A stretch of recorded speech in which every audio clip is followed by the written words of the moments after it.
और फिर ED, CBI, income tax.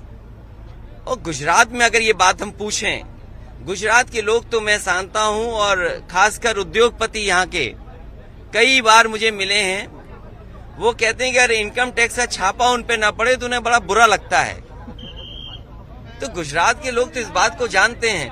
वो इनकम टैक्स, ईडी, सीबीआई, मैंने एक बार कहा कि ईडी है एग्जामिनेशन डेमोक्रेसी। आपको इस परीक्षा से गुजरना ही होगा। कम से कम बीजेपी कांग्रेस के रास्ते चल रही है। इस देश में जो परंपरा कांग्रेस ने डाली थी, उसी रास्ते पे भारतीय जनता पार्टी चल रही है। भारतीय जनता पार्टी कोई नया काम नहीं कर रही। ईडी, सीबीआई, इनकम टैक्स से छापे मारना, और जो लोग छापा मारते हैं वही हश्र होगा जो कांग्रेस का हुआ है।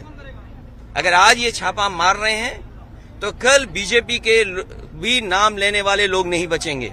लेकिन तेजस्वी यादव को जिस तरीके से आज सीबीआई ने समन्स दिया है, उसको लेकर क्या कहेंगे? देखिए, सीबीआई, ईडी, इनकम टैक्स, ये सब सरकार के इशारे पे काम करते हैं। इसीलिए मैंने कहा, आप तो सीनियर जर्नलिस्ट हैं, पत्रकार हैं, ये बीजेपी कांग्रेस के रास्ते है। कांग्रेस ने भी देश के बहुत सारे नेताओं पे ईडी, सीबीआई, इनकम टैक्स समय समय पे मारे हैं।